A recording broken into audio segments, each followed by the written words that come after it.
받으신 고난으로 순종함을 배워서 온전하게 되셨은즉 자기에게 순종하는 모든 자에게 영원한 구원의 근원이 되시고 하나님께 멜기세덱의 반차를 따른 대제사장이라 칭하심을 받으셨느니라. 아멘. 다시 한번 기도하겠습니다. 하나님 아버지 감사합니다. 이 시간에 우리 주님의 기도를 배우기를 원합니다. 또 우리 주님께서 명령하신 대로 기도하기를 원합니다. 하나님 우리 마음이 주 예수의 마음을 알게 하시고 뜨거워지게 하시고 그래서 우리 주님처럼 기도하는 삶 되게 하여 주시옵소서. 이 시간에 하나님 우리 마음이 온전히 주를 향하게 하여 주시옵소서. 예수님 이름으로 기도하였습니다. 아멘. 오늘 본문은 예수님께서 우리의 진정한 참 대제사장이 되신다는 그런 내용을 히브리서를 통해서 설명하시는데 히브리서 4장부터 8장까지가 이제 대제사장 이야기거든요. 그 중에 대제사장으로서 우리 주님의 기도의 모습을 소개하는 본문입니다. 많은 성경학자들이 이제 이 본문을 아마도 우리 예수님께서 겟세마네 동산에서 이렇게 기도하셨을 것이다. 이게 겟세마네 동산 기도의 모습이다. 이렇게 생각하고 있습니다. 예수님께서 십자가를 앞에 두시고 체포되시기 직전에 제자들과 함께 동산에 나가셨죠. 그리고 나가셔서 11명 다 데리고 가셨는데 중간에 한 명은 12명 다 데리고 갔는데 한 명은 샜지요. 가룟유다는. 그리고 그 중에 3명을 또 따로 데리고 더 깊은 곳에 들어가셔서 그리고 기도하는 곳까지 데리고 가셔서 함께 기도하셨던 그 장면입니다. 겟세마네는 기름 짜는 틀이라는 뜻입니다. 오일 프레스, 올리브 프레스 이런 뜻이에요. 이 기름 짜는 틀, 겟세마네에서 올리브가 이렇게 올리브 열매가 으깨져 갖고 기름이 흘러나오듯 예수님께서 그곳에서 자신을 바쳐서 온전한 기도를 하나님께 드리셨습니다. 예수님은요 이렇게 항상 기도하셨어요. 공생애 시작하실 때도 기도로 시작하셨죠.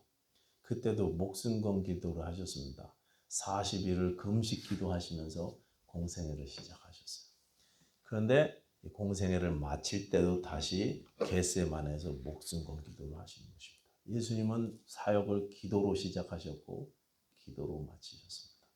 예수님은 참으로 기도의 사람이셨습니다. 그 예수님께서 우리에게 기도를 명령하셨고 우리는 예수님의 제자로 예수님을 따르기로 결심한 자들이기 때문에 예수님의 명령대로 예수님의 본대로 우리도 그렇게 기도해야 될 줄로 믿습니다. 오늘 본문에서 우리가 예수님이 명령하셨거나 예수님이 본을 보여주신 기도 한 4가지 정도를 살펴보려고 합니다. 물론 더 많은 기도를 우리가 배울 수 있지만 오늘은 4가지만 이야기하겠습니다. 첫 번째는요.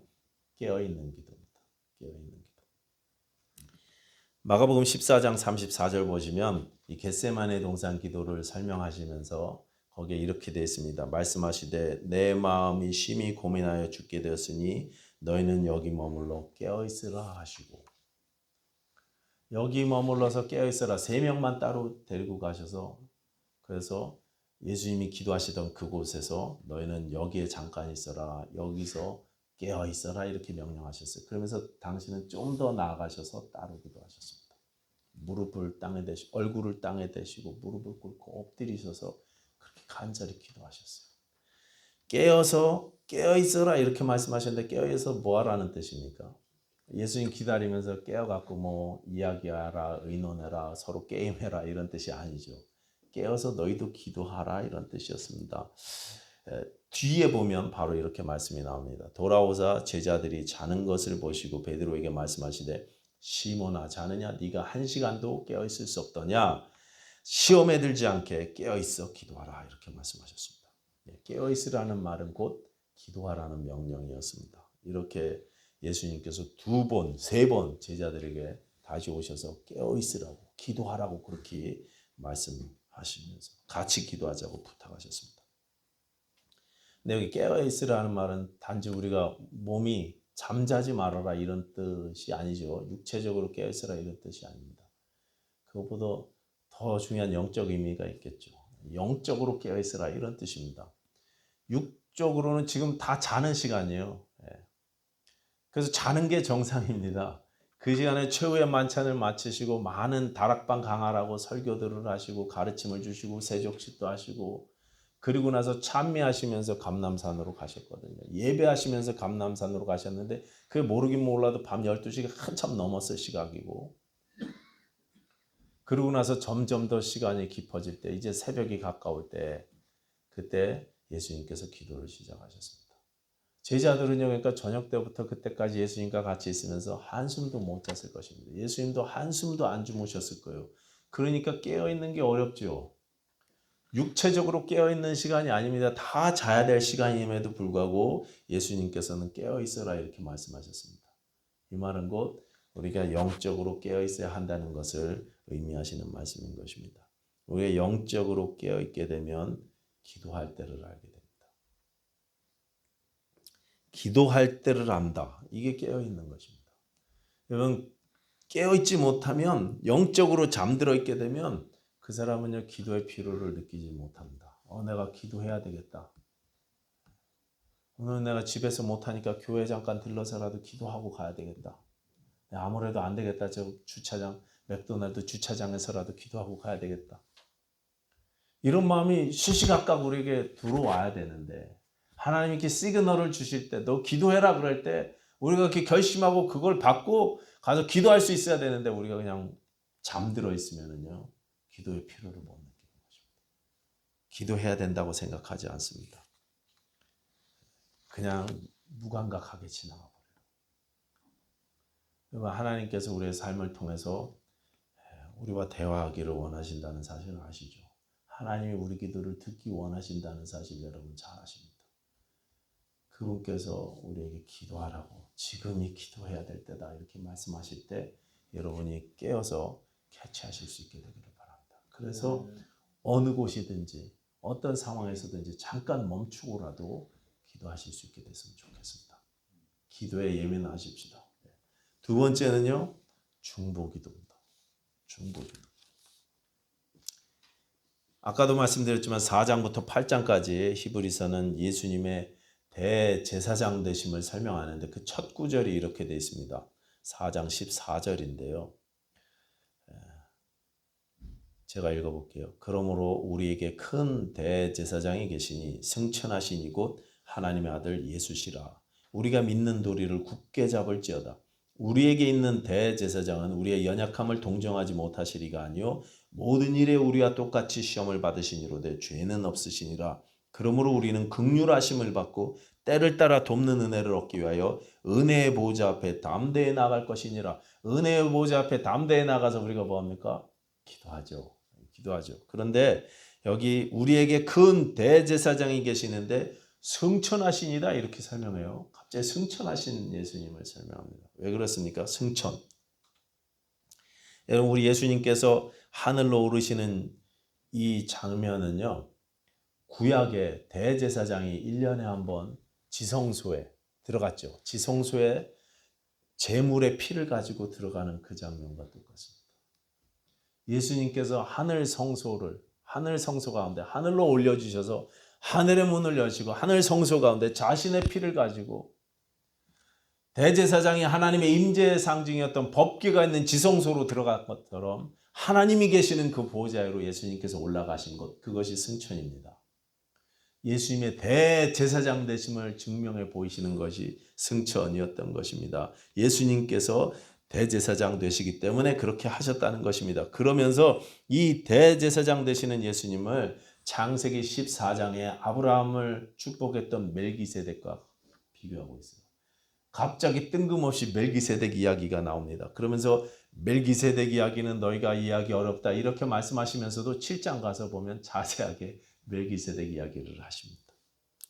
멜기세덱이 아브라함을 축복한 것처럼 예수님도 대제사장으로서 우리를 축복하신다는 것입니다. 그러면서 7장 25절에 이렇게 마무리하고 있습니다. 히브리서 7장 25절 그러므로 자기를 힘입어 하나님께 나아가는 자들을 온전히 구원하실 수 있으니 이는 그가 항상 살아계셔서 그들을 위하여 간구하십니다.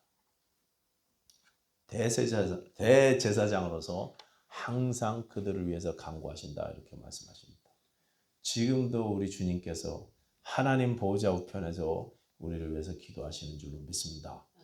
주님은 우리를 위해서 중보해 주셨어요. 대제사장으로서 하나님과 사람 사이를 연결해 주시고 또 기도로 하나님께 대신 아뢰 주셨습니다. 그 겟세마네 동산에서 십자가를 앞두고 심한 통곡과 간구를 아뢰셨던 것처럼 지금도 여전히 하나님 우편에서 우리를 위하여 중보 기도하신다는 것입니다. 찬양 가사 있죠. 누군가 너를 위하여 기도하네. 그 찬양 가사처럼 우리 주께서 우리를 위해서 기도하시는 것입니다. 여러분, 심한 통곡과 눈물로 남을 위해서 기도해 보신 적 있으십니까? 심한 통곡과 눈물로 사춘기 자녀를 위해서 기도해 보신 적이 있으십니까? 그렇죠. 우리가 속썩여서 내 말을 듣지 않아서 그러다가 망할 것 같아서 우리가 염려하죠. 속상해서 우리가 통곡을 하면서 기도할 때도 있죠. 근데 더 나아가서 그들의 영을 위해서, 그들의 신앙을 위해서 여러분 기도하셨습니까? 나에게 주신 관계들 가운데 아직 예수 안 믿는 분들의 영혼을 위해서 정말 통곡하면서 눈물로 기도해 보신 적이 있으십니까? 다른 사람의 영혼을 위해서 여러분 간절히 기도해 보신 적이 있으십니까? 얼마 전에 돌아가신 이 백운대 침례교회 김성기 목사님은 목회하시기 전에 서울대학교하고 해군사관학교에서 강사 생활을 하셨습니다. 해군사관학교에서 수학을 가르쳤었는데 이분이 밤마다, 그때 해군사관학교가 열악했죠, 옛날에. 근데 밤마다 생도관 지하실이 이제 교관들 숙소인데 그곳에서 이분이 눈물로 기도를 하셨습니다. 기도 제목은 자신이 가르치는 이 생도들이 예수님 믿게 해달라고 그렇게 기도하셨어요. 생도 한 명 한 명 이름을 불러가면서 눈물로 흐느끼면서 그렇게 기도하셨대요.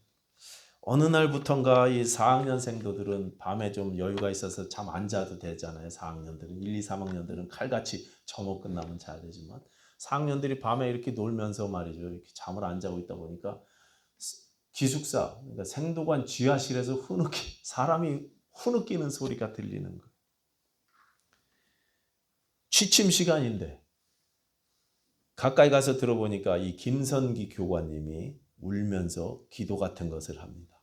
야전 침대 같은 곳에 이렇게 엎드려 갖고 바닥에 무릎을 꿇고 침대에 기대서 뭐라고 울면서 기도하는 듯 이야기를 하는데 잘 들어보니까 생도들 이름 한 사람 한 사람을 불러가면서 우시더래요. 이렇게. 가르칠 때 생도들과 교제하면서 그 집안 사정도 들으시고 나는 집이 이랬는데 그래서 사관학교를 왔습니다. 집안이 이렇습니다. 저렇습니다. 그런 얘기를 다 하나님께 아뢰면서 우시더래요.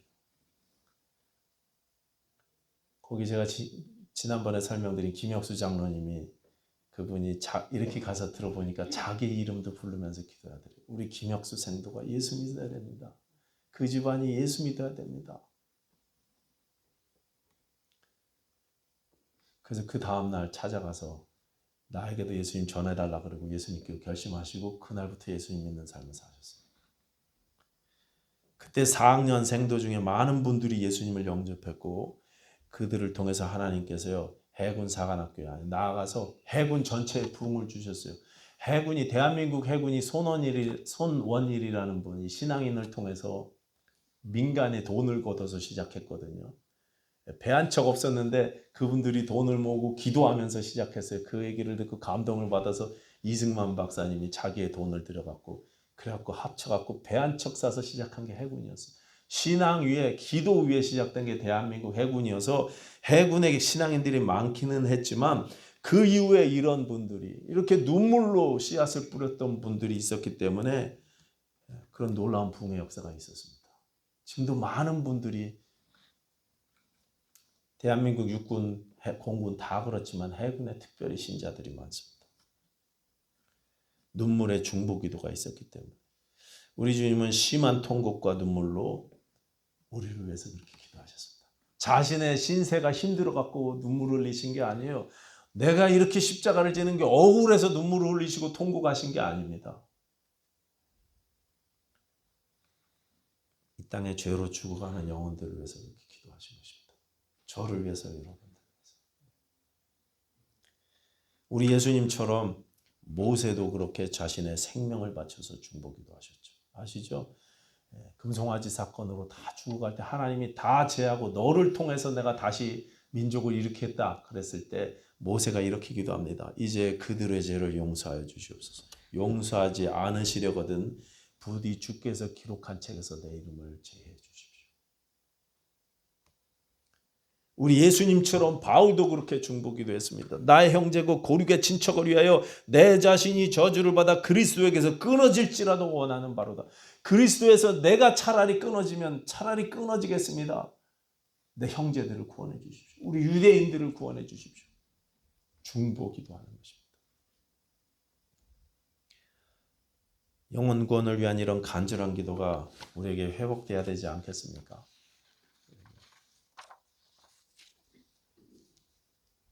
세 번째 기도는요, 끝까지 하는 기도입니다. 끝까지 하는 기도.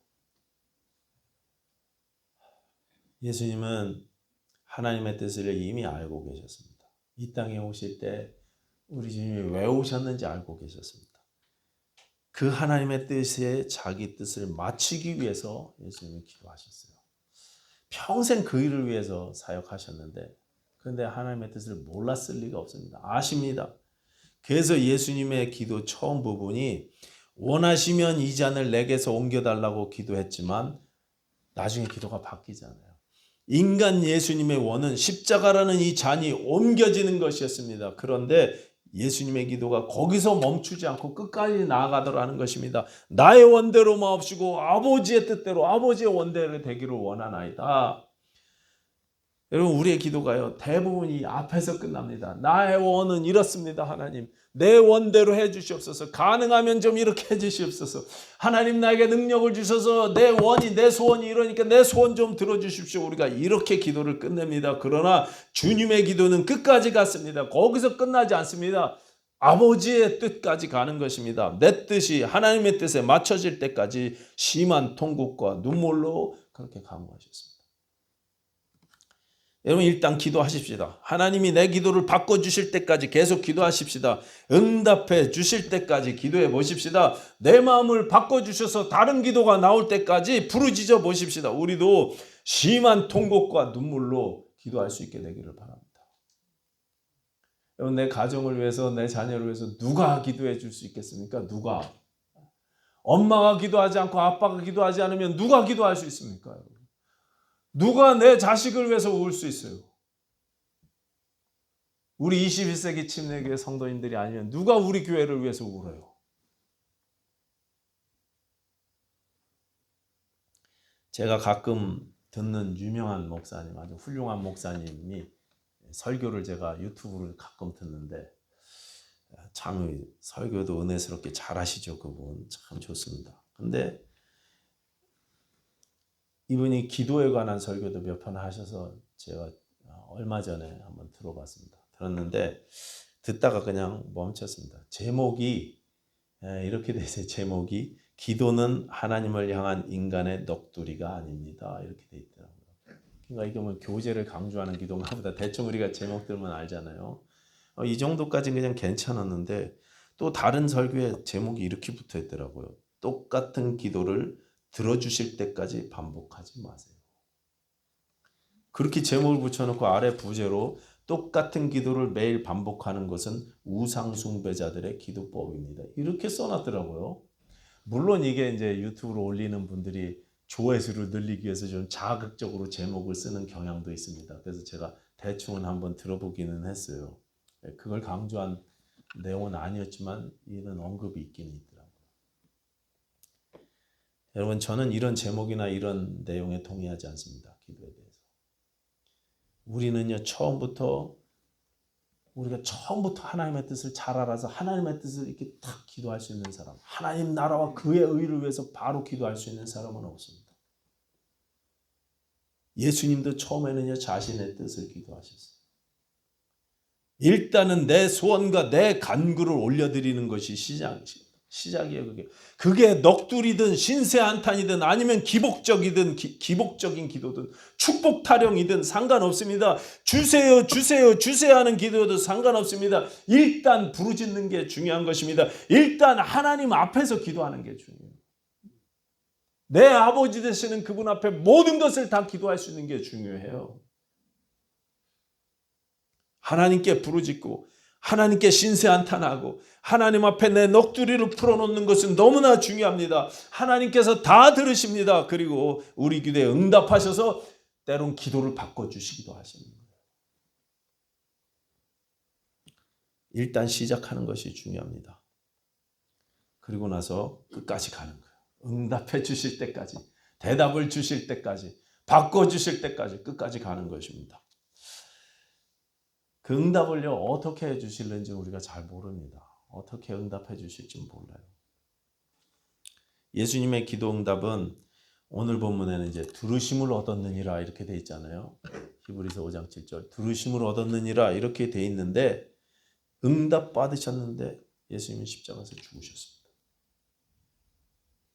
응답이 어떻게 오는지는 우리가 잘 몰라요. 그러나 응답 주실 때까지, 그래서 내 마음에 확신이 들 때까지 계속 기도하십니다.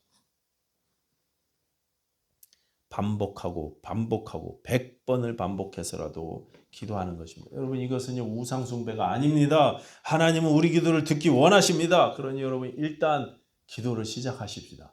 끝까지 기도하십시다. 끝까지 쉬지 말고 중단하지 말고 계속 기도하십시다. 여러분. 계속 반복되는 기도가 우상 숭배면 여러분 주기도문 몇 번 반복하셨습니까? 앞으로 주기도문 하시면 안 돼요. 그게 넋두리여도 신세한탄이어도 기복신앙이어도 상관없습니다. 하나님 앞에 나와서 일단 내가 아랜다는 것이 중요합니다. 일단 기도를 시작하시기 바랍니다. 세련되게 하실 필요도 없습니다. 성경 많이 몰라도 상관없습니다. 하나님이 좋으신 아버지라는 사실을 믿고 내 문제를 하나님 앞에 아뢰실 수 있는 저 여러분들 되셨으면 좋겠습니다. 네 번째는 부르짖는 기도입니다. 마태복음 26장 39절 겟세마네 기도 다시 보시면 이렇게 되어 있어요. 조금 나아가서 얼굴을 땅에 대시고 엎드려 기도하여 이르시되. 예수님 기도 모습이 다 그렇게 되어 있습니다. 기도하여 이르시되. 예수님께서는요, 이것 외에도 예수님의 기도 모습이 다 이렇게 나옵니다. 기도하여 이르시되. 그냥 묵상 기도가 아니었습니다. 생각만으로 끝내는 기도가 아니었습니다. 소리내서 말로 이르시는, 말로 아뢰시는 그런 기도였습니다. 여러분, 제 생각에요. 여러분이 개인 기도 시간엔 그렇게 안 하시겠지만 교회에서는 우리가 기도할 때 다른 사람을 너무 의식하는 것 같아요. 옆에 앉아 계신 분들을 너무 의식하는 것 같아요. 우리 기도가.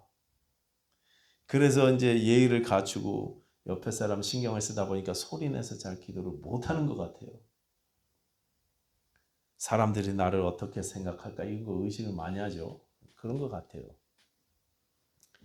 하나님을 의식해야 되는데 사람을 의식하면 우리가 소리내서 기도 못할 수도 있습니다. 하나님 앞에서는요 소리내서 기도할 수 있어야 됩니다. 예수님은 얼굴을 땅에 대시고 엎드려서 집중해서 그렇게 기도하셨는데 우리도 그렇게 엎드려서 소리내서 집중해서 기도할 수 있어야 될 줄로 믿습니다. 오늘 본문 히브리서에는요 예수님이 심한 통곡과 눈물로 간구와 소원을 아뢰었다 그러셨는데 여기 심한 기도가 어떤 기도인가 제가 찾아봤더니 사전을 찾아봤더니 심하다는 말은 강하다, 능력의 기도, 강한 기도, 그다음 부르짖는 기도 이런 뜻입니다. 그래서 어떤 성경은 영어 성경은 부르짖어 기도했다 또는 크게 기도했다. 우리 성경은 심한 통곡으로 기도했다. 이렇게 여러 가지로 번역되고 있습니다. severe 이렇게도 번역된 성경이 있더라고요. 심한 통곡은 크고 강하게 부르짖어 통곡하며 기도하는 기도였습니다. 겟세마네 기도에 예수님의 기도 내용이 간단히 나온다 그래서 예수님께서 나의 원대로 되기를 나의 원대로 하시고 아버지 뜻대로 되기를 원하나이다. 이거 3번 딱 하고 끝내는 게 아니잖아요. 내용은 간단하게 나왔지만 예수님이 그 기도를 얼마나 심각하게 기도하셨는지 얼마나 부르짖어 기도하셨는지 땀이 땅에 떨어지는 핏방울처럼 돼도 그렇게 기도하셨어요.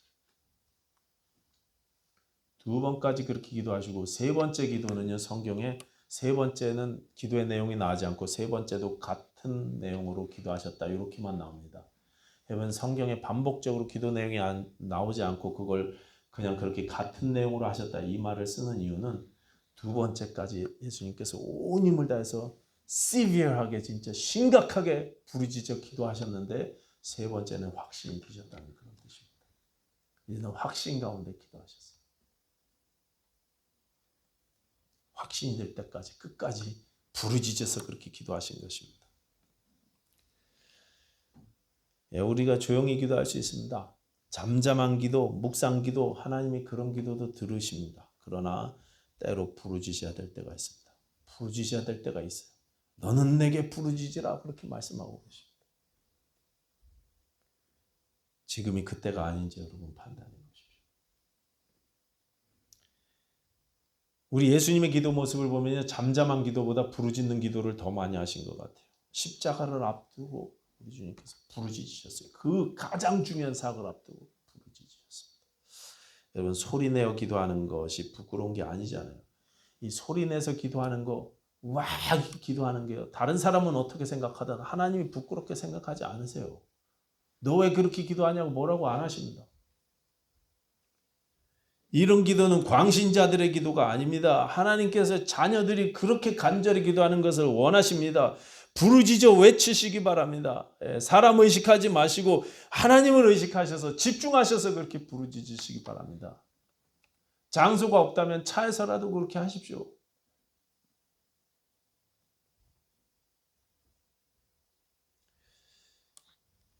오늘 기도의 모습 4가지 말씀드렸습니다. 그 외에도 기도의 시간이나 기도의 자세, 장소 이것도 굉장히 중요합니다. 내용도 중요합니다.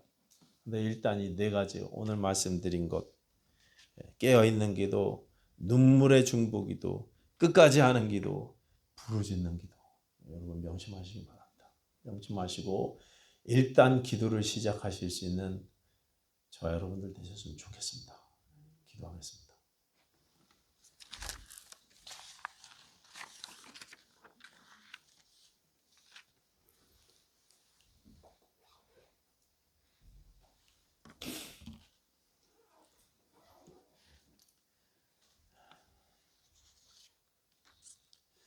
하나님 아버지,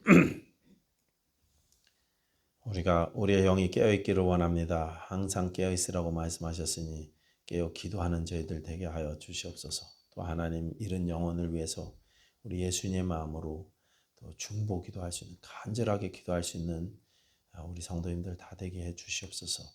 또 주께서 응답하실 때까지 끝까지 포기하지 않고 중단 없이 기도하게 하시고 부르짖어 기도할 수 있는 저희들 되게 해 주시옵소서. 간절히 기도할 수 있는 저희들 되게 하여 주시옵소서. 예수님 이름으로 기도하였습니다. 아멘.